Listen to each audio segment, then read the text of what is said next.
Hello everyone, मैं Veenu Verma Excel in Education channel में आप सभी का स्वागत करती हूँ। फ्रेंड्स, यहाँ पर हम बात करेंगे कि जो बचे हुए दिन हैं आपके पास री एग्जाम के लिए, तो आपकी स्ट्रेटजी क्या होनी चाहिए, बेस्ट स्ट्रेटजी क्या हो सकती है। ठीक है, तो मैं ये अपने अकॉर्डिंग बता रही हूँ। अगर आपको पसंद आए तो फॉलो करिएगा। तो इस चैनल पे आप सभी का स्वागत है, जो लोग भी यहाँ पे जुड़े हैं, जो भी नए जुड़े हैं। और आप लोग से रिक्वेस्ट है कि आप लोग चैनल को सब्सक्राइब कर लें और टेलीग्राम चैनल को ज्वाइन कर लें। ठीक है, क्योंकि इंपॉर्टेंट वीडियोस आपको यहाँ से मिलती हैं जो एग्जाम ओरिएंटेड है, आपकी तैयारी के लिए हेल्पफुल होंगी ये वीडियोस। ठीक है, यहाँ पर हम तैयारी करते हैं यूजीसी नेट पेपर 1 और पेपर 2 एजुकेशन के लिए। ठीक है, तो यहाँ आपका सब्जेक्ट जो भी हो, पेपर 1 तो आपको देना ही है, सभी को देना है, तो सभी लोगों का वेलकम है यहाँ पर। और हम बेस्ट स्ट्रेटजी की बात करेंगे कि किस तरह से आपको पढ़ाई करना चाहिए। क्योंकि आप आज देखिए, जो मैं वीडियो बना रही हूँ, तो आज आपकी डेट हो गई है 5 अगस्त। ठीक है, और आपका एग्जाम शेड्यूल आ गया है, जो सब्जेक्ट वाइज डेट है वो भी आपको आ गई है। टेलीग्राम पे वो आपको दे दी जाएंगी, पीडीएफ में आपको वहीं प्रोवाइड करूंगी, तो टेलीग्राम चैनल को जरूर ज्वाइन कर लें। ठीक है, स्ट्रेटजी कैसे फॉलो करेंगे इसके बारे में हम यहाँ बात करते हैं। टेलीग्राम चैनल को जरूर ज्वाइन कर लीजिएगा, क्योंकि यहाँ पर देखिए, ये आपका यूजीसी की तरफ से पब्लिक नोटिस आया है। इसमें ये 2 अगस्त का नोटिस है और इसमें ये कह रहा है कि subject wise schedule of UGC net June 2024 is available in annexure first. ठीक है, और यहाँ पर देखिए, notification regarding intimation of city of exam centre will be displayed on NTA website. ठीक है, ये वेबसाइट आपको दी हुई है। इसमें 10 दिन पहले, एग्जाम के 10 दिन पहले आपको सिटी इंटीमेशन की जो है स्लिप आ जाएगी, और उसके बाद यहाँ पर आपको एडमिट कार्ड आ जाएगा। ठीक है, तो इस तरह से 10 दिन पहले, मतलब ये समझिए कि 21 तारीख से आपके एग्जाम से स्टार्ट है, तो 10 तारीख तक, 10-11 तक आपको सिटी इंटीमेशन स्लिप आ जाएगी, और उसके 4-5 दिन बाद आपको एडमिट कार्ड की भी जो है सूचना मिल जाएगी। ठीक है, तो इस तरह से अब आपके पास 15 दिन के ही करीब समय बचता है। 5 तारीख आज हो गई है, और ये देखिए सब्जेक्ट वाइज है आपका, तो आप लोग यहाँ पीडीएफ देख लीजिएगा, टेलीग्राम पे मैं आपको दे दूंगी। ठीक है, तो अब इसमें 2 शिफ्ट में एग्जाम होने हैं, तो फिर से उसी तरह होगा, लेकिन आपको घबराना नहीं है। अभी आपने ऑफलाइन एग्जाम दिया था, ठीक है, वो तो कैंसिल हो गया, कोई बात नहीं है। लेकिन इससे पहले जो ऑनलाइन मोड पे एग्जाम था, ये भी सीबीटी मोड पे है, तो कई दिन तक चलेगा, 21 से 4 सितंबर तक चलेगा। तो यहाँ पर आपको ये देखना है कि किस डेट में आपका एग्जाम है, और आपको पूरी तरह से प्रिपरेशन करनी है उसी के अकॉर्डिंग। क्योंकि 21 तारीख तक, 21 को जिनका एग्जाम है, 21 अगस्त को, तो उनके लिए तो बचते हैं आपको 15 दिन के करीब। ठीक है, 15-16 दिन आपके पास बचते हैं। लेकिन जिनके एग्जाम बाद में है, उनके पास थोड़ा सा टाइम मिल जाता है, और पेपर का आइडिया भी लग जाता है ना, तो उसमें कुछ आपको टॉपिक पता लग जाते हैं जो कि रिपीट होते हैं। ठीक है, तो ये स्लिप आपको मिल जाएगी। यहाँ पर ये नोटिस आपको मैं वहां पे पीडीएफ में दे दूंगी। और देखिए, अब आपको करना क्या है, क्योंकि आपने 18 जून वाला एग्जाम दिया हुआ है, तो आपको पता है कि ऑफलाइन मोड में किस तरह से एग्जाम था। ठीक है, ये वाला ऑफलाइन था, इसका थोड़ा सा आइडिया आपको हो गया था, या नहीं भी दिया है तो वो लोग भी एग्जाम दे सकते हैं। ठीक है, जिन्होंने भी फॉर्म भरा था, नए लोग फॉर्म नहीं भरेंगे, लेकिन जिन्होंने भरा था उन लोगों ने अगर 18 जून वाला नहीं दिया है तो भी वो दे सकते हैं। सारी चीजें यहाँ पर एज इट इज है, क्योंकि आपने रजिस्ट्रेशन किया हुआ है, तो आपका एडमिट कार्ड भी आएगा, है ना। तो इस तरह से आप बिल्कुल एग्जाम दीजिए, थोड़ा सा आइडिया ही मिलता है। आपको पता है कि आपका वीक पॉइंट क्या है और स्ट्रॉन्ग पॉइंट क्या है। ठीक है, तो सबसे ज्यादा आपको फोकस करना है रिवीजन पे। सबसे ज्यादा रिवीजन करिए, रिवीजन पे फोकस करिए। कोई भी नया टॉपिक अब मत पढ़िएगा। ठीक है, कि हम ये पूरी यूनिट को अगर छूट रही है तो इसको कवर कर ले, नहीं। लेकिन कुछ चीजें मैं आपको बताऊंगी, तो अगर आप उसको मैनेज कर सकते हैं तो बिल्कुल कर लीजिएगा। ठीक है, एक टाइम टेबल बनाइए, मतलब अभी तक आप जो भी कर रहे थे, लेकिन आप कम से कम 6 से 8 घंटे आपको देने हैं डेली। ठीक है, पेपर 1 पेपर 2 आप जैसे भी मैनेज कर पाते हैं। अगर इससे ज्यादा टाइम दे पाते हैं तो आप ज्यादा भी टाइम दे सकते हैं। ठीक है, क्योंकि यहाँ पर जब हम लास्ट टाइम में जो पढ़ते हैं, तो वो हमारे जो है माइंड में एकदम सेट हो जाती हैं। ठीक है, तो ये काफी प्लस पॉइंट होता है यहाँ पर, कि पॉजिटिव होता है आप जब लास्ट टाइम में रिवीजन करते हैं। तो रिवीजन पे ज्यादा फोकस करिएगा, बहुत इंपॉर्टेंट है। ठीक है, आपने जो भी पढ़ा है उसको ज्यादा से ज्यादा रिवीजन करिए, और अपने सिलेबस को देख लीजिए कि आपने सारी चीजें पढ़ी है कि नहीं। जो भी वीक एरियाज हैं उनको ज्यादा से ज्यादा फोकस करिए, पूरे कॉन्सेप्ट को समझिए। ठीक है, अगर आप ये समझते हैं कि खाली पीवाईक्यू से हो जाएगा, तो ऐसा नहीं है। उस पूरे टॉपिक को ही अच्छे से कवर करिए। ठीक है, तो टॉपिक को पूरे कवर करिए। ठीक है, पूरा टॉपिक जो है इसको कवर करना है। और उसके बाद देखिए कुछ यूनिट्स ऐसी हैं जो आपकी आती ही आती हैं, जैसे कि टीचिंग एंड रिसर्च एप्टीट्यूड। तो आपका जो है टीचिंग वाली जो यूनिट है इसमें टीचिंग प्लस कम्युनिकेशन को रिलेट करके पूछते हैं, टीचिंग प्लस आपका आईसीटी से रिलेट करके पूछते हैं, ठीक है, टीचिंग और रिसर्च को रिलेट करके पूछा जाता है। तो इस तरह से टीचिंग एप्टीट्यूड आपका एक इंपॉर्टेंट यूनिट है। अब आपको इसको डे वाइज भी कर सकते हो। अगर आप टीचिंग एप्टीट्यूड को चाहें तो फर्स्ट डे मतलब एक दिन में इसको कवर कर लो और एक दिन में इसको कवर कर लीजिए, वरना मेरे हिसाब से आप ऐसे कर सकते हो कि 2 दिन आपको, जैसे आप फर्स्ट सेकेंड थर्ड आप ऐसे कर लेते हो, या यहाँ पर आप देख सकते हो एक एक दिन ऐसे कर लेते हो, या फिर ये यूनिट ज़्यादा है तो इनको 3 दिन में 2 यूनिट को खत्म करने का रखिए, ठीक है, क्योंकि ये दोनों इंपॉर्टेंट यूनिट्स हैं। यहाँ पर आपसे पूछा ही जाएगा, क्वेश्चन बनते ही बनते हैं। कैसे क्वेश्चन बनेंगे तो प्रीवियस ईयर के पेपर के आप देख के अनुमान लगा सकते हैं कि मैंने भी बहुत सारी चीज़ें करवाई हैं, और इधर जो आपको वीडियोस मिलेंगी वो सारी बहुत इंपॉर्टेंट होंगी, आप उनको जरूर देखिए, ठीक है। शाम को 6 बजे यहाँ पर आपको वीडियो मिल जाती है यूजीसी नेट पेपर जो है पेपर 1 और पेपर 2 एजुकेशन की, ठीक है। और इसके साथ साथ मैं असिस्टेंट प्रोफेसर के जीएस को पोर्शन को भी कवर कराती हूँ, जो यूजीसी नेट देने के बाद आप करते हो असिस्टेंट प्रोफेसर की तैयारी, तो उसमें जीएस का पोर्शन भी पूछा जाता है, वो आपको मॉर्निंग में वीडियोस मिलती हैं, ठीक है। तो मॉर्निंग में 8 बजे यहाँ पर वीडियो मिलती है और ये शाम को 6 बजे यूजीसी नेट के लिए मिलती हैं। तो आप लोग एक बार विजिट कर लिया करिए। अब देखिए टीचिंग एप्टीट्यूड में आपको पढ़ना क्या है, टीचिंग मेथड्स के बारे में पता होना चाहिए, कम से कम आइडेंटिफाई करना आना चाहिए, क्योंकि यहाँ पर सीधे सवाल नहीं बनते हैं, अप्लाई मोड पे पूछे जाते हैं, एप्लीकेशन मोड पे। लर्नर्स कैरेक्टरिस्टिक, इसमें आपको सारे डोमेन पता होने चाहिए, ठीक है। जो भी 3 डोमेन्स हैं उसमें लर्नर कैरेक्टरिस्टिक से संबंधित सारी चीजें आपको पता होनी चाहिए। इनको जरूर एक बार पढ़ लीजिएगा, गो थ्रू कर लीजिए। टीचिंग सॉफ्टवेयर, यहाँ से सवाल बहुत ज्यादा पूछे जा रहे हैं। और इवेल्युएशन सिस्टम, इवेल्युएशन सिस्टम में भी क्या होता है, कई बार आप जो है यहाँ पर जैसे कि डायग्नोसिस है ना, और आप जो है आपका प्लेसमेंट वाला है, या इसमें रेमेडियल है ना, तो इस तरह से ये सारी चीजें आप डिफ्रेंशिएट नहीं कर पाते हो, इनमें कुछ कुछ अंतर होता है, ये चीजें पता होना चाहिए कि रिमेडियल में क्या होता है, ठीक है। इवेल्युएशन की अगर हम बात करें तो इसमें ये सब चीजें आपको पता होना चाहिए कि इवेल्युएशन में ये जो माइनर डिफरेंस है ये पता होने चाहिए, ठीक है।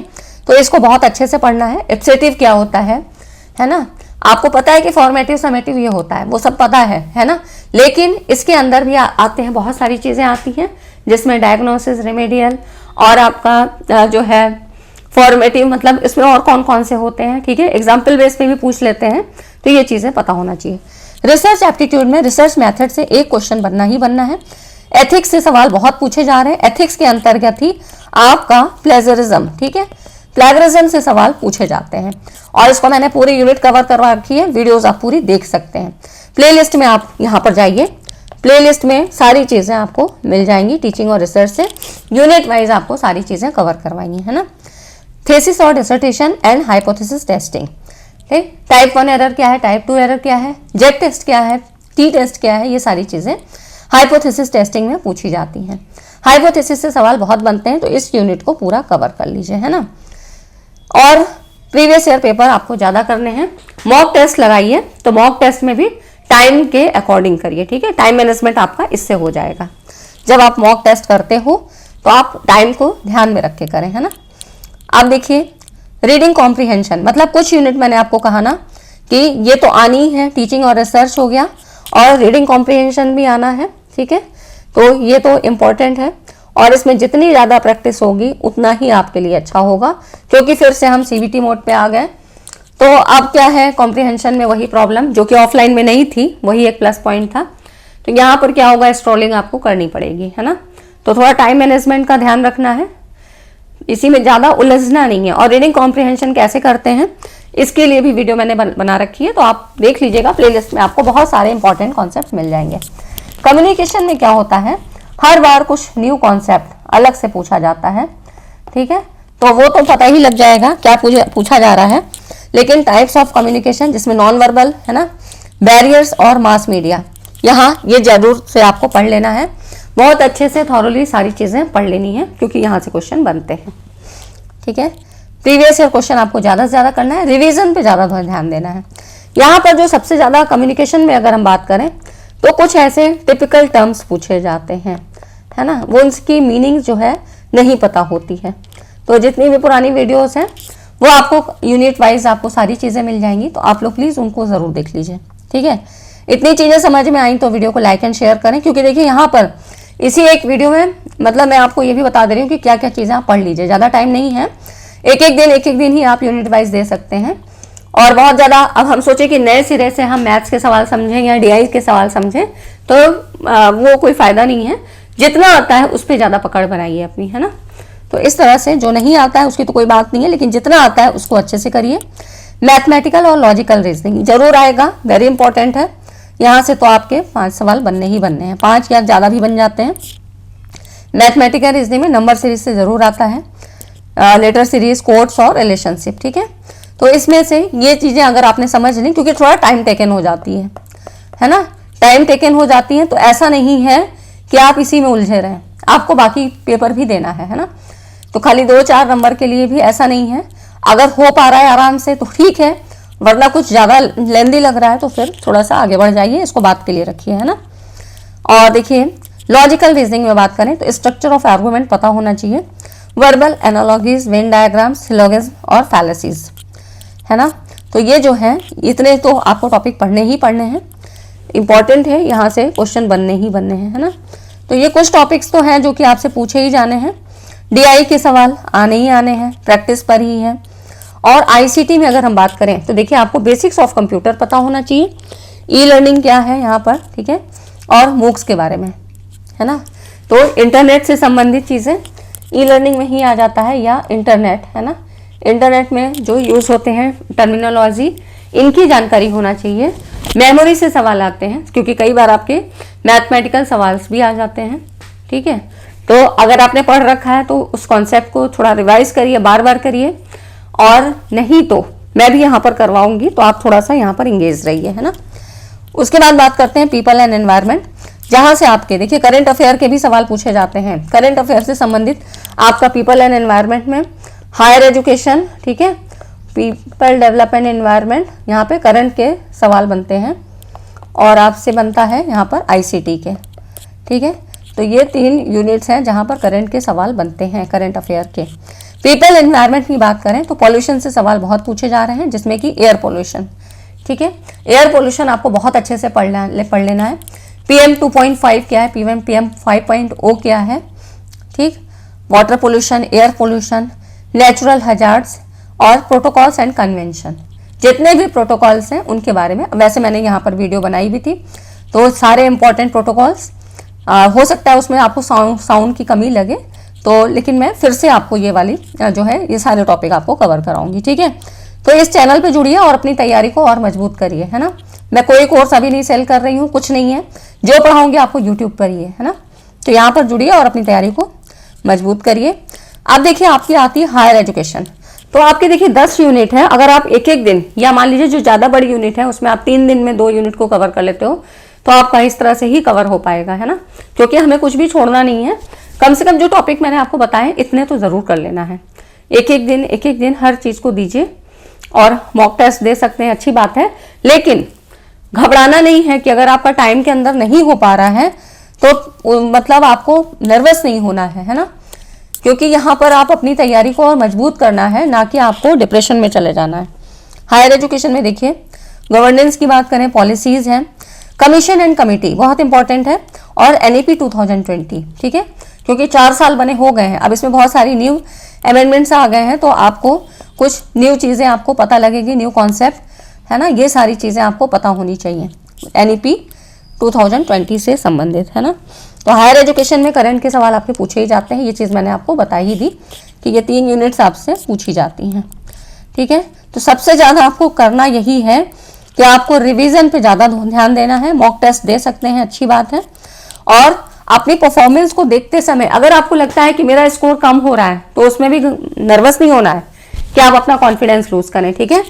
तो कॉन्फिडेंस को लूज नहीं करना है, जो करना है ये मतलब आपका कॉन्फिडेंस बिल्कुल डाउन नहीं होना चाहिए कि अरे मुझसे तो हो नहीं रहा है, ये बिल्कुल नहीं करना है, ठीक है। लास्ट अटेम्प्ट में भी कई बार आपका गेम चेंज हो जाता है, तो ये बिल्कुल नहीं करना है ना। फाइनल रिव्यू और रिलैक्सेशन की बात करें तो देखिए आपके पास अब जो भी टाइम बचेगा, डे 14 तक हो गया, या आप अपने अकॉर्डिंग भी करते हो ना, एक एक दिन। ये तो मैंने अपने अकॉर्डिंग आपको बताया कि ज्यादा बड़ी यूनिट है तो आप ऐसे कर लो, ठीक है। अगर आपको कॉम्प्रिहेंशन की नहीं प्रैक्टिस करनी है कि ठीक है जो होगा देखा जाएगा, कई बार बहुत प्रैक्टिस करने पर भी वहां पर नहीं हो पाते हैं सवाल, है ना। तो आपको ये लगता है कि हम यूनिट को जो अच्छे से मजबूत कर लें, उसमें ही अपनी पकड़ बना लें, तो आप बिल्कुल रिवाइज करिए, ठीक है। क्योंकि प्रैक्टिस बेस्ड चीजें वहां पर भी हो भी जाती हैं, कई बार नहीं भी हो पाती हैं। ये सारी चीजें आपके मतलब ये डिपेंड करता है कि पेपर कैसा बना। और ये समझिए कि जो पहले शुरू में जो शिफ्ट में पेपर आएंगे वो थोड़े ठीक आते हैं, है ना। लेकिन जैसे जैसे आपके दिन बीतते जाते हैं ना, तो वो जो है क्वेश्चन पेपर का जो डिफिकल्टी लेवल है ना, तो अगर हम बात करें कि जो क्वेश्चन पेपर का डिफिकल्टी लेवल है ये इंक्रीज कर जाता है। कुछ ऐसे टॉपिक्स आपको मिल जाएंगे जो कि मतलब आपको नए लगेंगे, आपके सिलेबस में नहीं है ना। हर बार कुछ ऐसा ही होता है। तो इस पर क्या है कि ये चीज़ें तो हम लोग करा ही रहे हैं। मैं यहाँ पर आपको सारी चीज़ें करवा रही हूँ, तो यहाँ पर मैं सारी चीज़ें आपको करवाऊंगी। जितनी ज़्यादा से ज़्यादा प्रैक्टिस आपकी हो पाए तो वो सारा कॉन्सेप्ट मैं यहाँ पर आपको करवा दूंगी, ठीक है। तो अब ये भी है कि आपको अपना हेल्थ इश्यूज भी कुछ नहीं ले लेना है ना, कि आप अपने ऊपर मतलब कुछ ऐसी प्रॉब्लम ले आए, कम नींद ले रहे हैं, अच्छी डाइट नहीं ले रहे हैं, क्योंकि एनवायरनमेंट का भी इफेक्ट रहता है। अभी जैसा मौसम है तो इस वजह से थोड़ा सा अपने को रिलैक्स रखते हुए और अपनी तैयारी करिए और सब कुछ अच्छा रहेगा, आपका पेपर अच्छा होगा, है ना। इस कॉन्फिडेंस के साथ आप अपनी तैयारी करिए, ना कि परेशान होके घबरा कर कि अब सीबीटी मोड है तो क्या टफ होगा, ऐसा नहीं है, ठीक। तो बिल्कुल 6 से 8 घंटे आप अपनी पढ़ाई कीजिए। अगर इससे ज्यादा दे सकते हैं तो बहुत अच्छी बात है। ये आप ही को ही डिसाइड करना है, क्योंकि आपने ऑलरेडी एक बार दे रखा है पेपर, है ना। 18 जून वाला पेपर दिया है तो आपको पता है कि मेरे को पेपर 1 में प्रॉब्लम है, इस यूनिट में प्रॉब्लम है, पेपर 2 में मेरा सब्जेक्ट वाइज कैसा है, ठीक है। उसके अकॉर्डिंग आप अपने टाइम को मैनेज कर सकते हैं, है ना। तो यहाँ पर टाइम मैनेजमेंट सबसे ज्यादा जरूरी हो जाता है। तो आप मॉक टेस्ट दे सकते हैं या फिर कोई भी प्रीवियस ईयर पेपर, ठीक है। मॉक टेस्ट से ज्यादा बेटर है कि आप PYQs लगाएं, ठीक है। PYQs कोई भी पेपर उठाइए तो ये ज्यादा इंपॉर्टेंट है ना। तो इसमें आपको क्या होगा, 1 घंटे के अंदर आप इस पेपर को 50 क्वेश्चन यहाँ पर करने की कोशिश करिए, ठीक है। नहीं है तो मैं यहाँ पर प्रोवाइड करा रही हूँ, आप इनको देखिए, यहाँ पर आंसर करिए, ठीक है। तो ये हो जाता है। और आपका जो लास्ट बचेगा टाइम, है ना, क्योंकि जिनके 21 तारीख को हैं या 22 को हैं, है ना, तो 21-22 में जिनके पास है मतलब टाइम टेबल आ गया है और एग्जाम्स हैं उनके पास तो ज़्यादा टाइम नहीं है, 15-16 दिन का ही टाइम है। तो लेकिन जिनके बाद में जा रहे हैं एग्जाम तो उनके पास अच्छा खासा टाइम है और आप अपनी तैयारी को बूस्ट अप करिए, ठीक। प्रैक्टिस करिए और ज़्यादा से ज़्यादा आपको अपनी रिवीजन पर ही फोकस करना है, ठीक है। फाइनल रिवीजन ही सबसे ज़्यादा इंपॉर्टेंट होता है। जो लोग ज़्यादा सक्सेस भी होते हैं तो सक्सेस का रेट उन्हीं का होता है जिन्हें कोई कंफ्यूजन नहीं होता है। और ये क्यों होगा, है ना, कंफ्यूजन बिल्कुल नहीं होना चाहिए, क्योंकि जब आप एक ही कॉन्सेप्ट को अच्छे से आप क्लियर रखते हो तो फिर वहां पर कोई कंफ्यूजन नहीं होता है, ठीक है। कॉन्सेप्ट आपका क्लियर है तो क्योंकि यहाँ पर सीधे सवाल तो नहीं आते हैं, ठीक है। तो इस तरह से आप यहाँ पर ऐसी तैयारी करिए कि आप जो भी पढ़ें क्वांटिटी पे ना जाके क्वालिटी को ज्यादा प्रेफरेंस दें, ठीक है। तो इस तरह से तैयारी करेंगे तो आई होप आपका हो जाएगा, ठीक है। और ये जो टॉपिक बताए हैं इनको जरूर कर लीजिए, क्योंकि अब हम स्टार्ट करेंगे कि आपको क्या क्या चीजें पढ़नी है। और हर दिन मैं आपको ऐसी इंपॉर्टेंट वीडियोस दूंगी जो आपको एग्जाम के लिए हेल्प करेंगी, है ना। तो आपको वीडियो कैसी लगी, अच्छी लगी तो लाइक एंड शेयर करिएगा। बाकी चीजें आप जानते ही हैं कि ज्यादा आप डिप्रेस्ड हो जाएंगे तो उसमें आपका ही लॉस है, आपकी एनर्जी वीक होगी, आप नहीं उतना कंसंट्रेट कर पाओगे, है ना। तो बिल्कुल भी कोई भी प्रॉब्लम नहीं करनी है, आप अभी अपनी पढ़ाई को जारी रखिए, अच्छे से पढ़ाई करिए। कोई भी कोर्स या कुछ भी क्रैश कोर्स ये सब अभी कुछ मत लीजिए, जितना आपने पढ़ा है ना उतना ही रिवाइज करिए, ठीक है। बाकी मैं आपके साथ पूरी तरह से तैयारी करवाऊंगी, आपकी जितनी हेल्प मैं कर सकती हूँ वो आपके लिए फ्री ऑफ कॉस्ट है, कोई भी यहाँ पे चार्ज नहीं लिया जा रहा है और पूरी एग्जाम ओरिएंटेड तैयारी है, आप चाहें तो देख सकते हैं, ठीक है। तो फ्रेंड्स वीडियो कैसी लगी, अच्छी लगी तो लाइक एंड शेयर करिएगा। मिलते हैं नेक्स्ट वीडियो में, क्योंकि आपको अपनी तैयारी पे ज्यादा फोकस करना है। और अब जो वीडियोस दूंगी मैं वो एग्जाम ओरिएंटेड आपके लिए इंपॉर्टेंट कॉन्सेप्ट वाली होंगी। जो और वीडियोस हैं प्लेलिस्ट में उनको भी देख लीजिए। सभी चीज़ें आपके लिए हेल्पफुल होंगी। ठीक है, तो नेक्स्ट वीडियो में मिलेंगे हम एक इंपॉर्टेंट कॉन्सेप्ट के साथ। यूनिट वाइज हम सारी चीज़ें कवर करेंगे और एक ही वीडियो में मेरा कॉन्सेप्ट रहता है ज़्यादा से ज़्यादा मैं चीज़ें कवर कराऊँ, क्योंकि आपका कॉन्सेप्ट क्लियर रहेगा। आप मॉक टेस्ट और क्वेश्चन या अदर क्वेश्चन इनके पीछे मत दौड़िए, आपको PYQs ज़्यादा करने चाहिए। ठीक है, तो आपको मैं यही कहूँगी कि PYQs इनकी प्रैक्टिस ज़्यादा करें। ठीक है, तो इनकी प्रैक्टिस जब आप करोगे तो आपका कॉन्सेप्ट भी क्लियर होता है और आपको एक पैटर्न पता लगता है, वो शब्दावली पता लगती है जो LTA के द्वारा पूछी जाती है। ठीक है फ्रेंड्स, तो करना भी है तो आप इन PYQs के पेपर उठाइए और कई बार देखिए रिपीटेड हो जाते हैं क्वेश्चन, है ना। हो सकता है वो ऑप्शन में दिए थे लेकिन आपने पढ़ा नहीं और वही आपकी क्वेश्चन में बना के पूछ लिया, तो इस तरह से सवाल बनते हैं। ठीक है, मैं यहाँ सारी चीज़ें करवाऊंगी, आप लोग जुड़िए और अपनी तैयारी को और आगे एनहांस करिए। ठीक है फ्रेंड्स, मिलते हैं नेक्स्ट वीडियो में। वीडियो को लाइक एंड शेयर करिए। Thanks for watching this video.